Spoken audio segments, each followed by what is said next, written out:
Hi everyone, welcome back to my healthy diet series of day 4.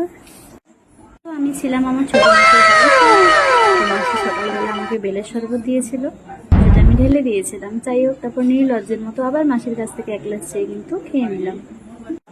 বেলের শরবতটা মাসি খুব টেস্টি বানিয়েছিল, আর চিনিও একদম অল্প পরিমাণে দিয়েছিল, না বললেই চলে।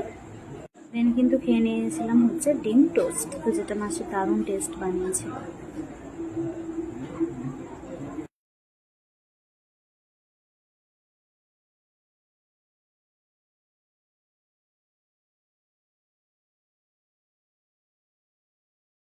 কিন্তু হচ্ছিল একটা প্রপার বেঙ্গলি থালি, ভাত, আলু ভাজা, উচ্ছে ভাজা, পটল ভাজা, ঝিঙ্গে চিংড়ি পোস্ত, আর কিন্তু ছিল আলু দিয়ে মাছের পাতলা করে ঝোল।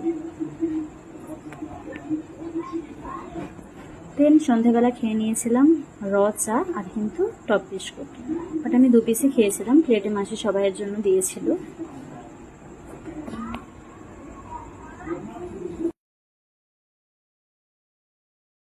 বানিয়েছিল পকোড়া, যেটা আমি 1 পিসই জাস্ট টেস্ট করেছিলাম। আর দেন কিন্তু ডিনারে ছিল বিরিয়ানি। যাই হোক, মাসি বাড়িতে কিন্তু ডায়েটটা প্রপারভাবে ফলো হচ্ছে না। মাসি ভালোবেসে যা খেতে দিচ্ছে খেয়ে নিচ্ছে। যাই হোক, ম্যানেজ করে নিও। Thanks for watching, by.